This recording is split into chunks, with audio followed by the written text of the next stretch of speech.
of always. One more time.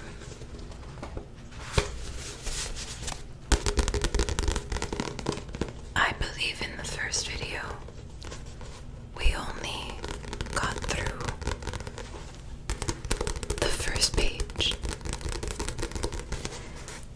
And I thought tonight we could do a bit more.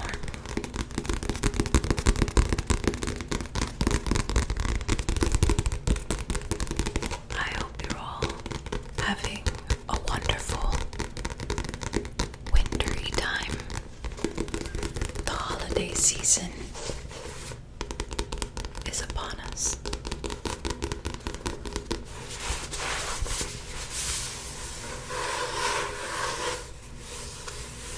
So for tonight, let's go ahead and do some nice tapping on this book cover. This really pretty book cover.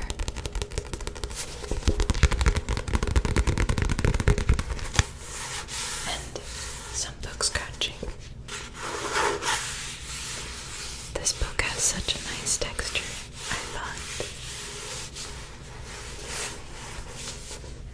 And of course, let's take a look at the artwork and do some page flipping.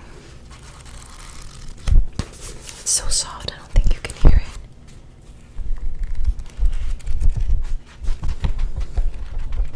If you're not familiar with Clive Barker, you may recognize his name from Hellraiser. That's where I recognized it from. And I had no idea he wrote books, let alone children's books. But this one is pretty great. The Thief.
memory, and the promise of summer was so remote as to be mythical. There'd be a spring break, of course, but how far off was that? 5 weeks? 6? Mathematics wasn't his strong point, so he didn't irritate himself further by attempting and failing to calculate the days. He simply knew that long before the sun came to save him, he would have had withered away in the belly of the beast that is February. Remember, the name of this chapter was called Harvey Half Devoured. Harvey Half Devoured.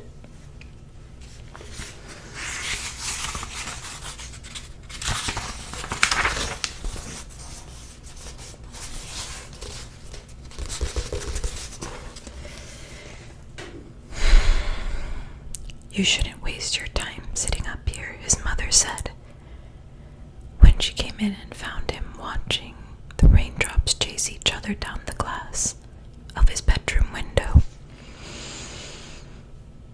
I've got nothing better to do, Harvey said without looking around. Well then, you could make yourself useful, his mother said. Harvey shuddered. Useful. That was another word for hard labor. He sprang up, marshalling his excuses. He hadn't done this, he hadn't done that, but it was too late. I think you can hear my dad coughing. You can start by tidying up this room, his mom said. But don't sit wishing the days away, honey. Life's too short. But that's a good boy. And with that, she left him to it. Muttering to himself, he stared around the room. It wasn't even untidy. There were 1 or 2 games scattered around, a couple of drawers open, a few clothes hanging out. It looked just fine. I'm 10, he said to himself. Having no brothers and sisters, he talked to himself a good deal. I mean, it's not like I'm a kid. I don't have to tidy up just because she says so. It's boring. He wasn't muttering now. He was talking out loud. I want to. He went to the mirror and quizzed it. What do I want? The straw-haired, snub-nosed, brown-eyed boy he saw before him shook his head. I don't know what I want, he said. I just know I'll die if I don't have some fun. I will. I'll die. As he spoke, the window rattled. A gust of wind blew hard against it, then a second, then a third, and even though Harvey didn't remember the window being so much as an inch ajar, it was suddenly thrown open. He crossed to the window and fumbled to slam it, making sure that the latch was in place this time. The window had started, his lamp moving, and when he turned back, the whole room seemed to be swinging around. One moment the light was blazing in his eyes, the next it was flooding the opposite wall, but in between the blaze and the flood it lit the middle of his room, and standing there, shaking the rain off his hat, was a stranger.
I've always enjoyed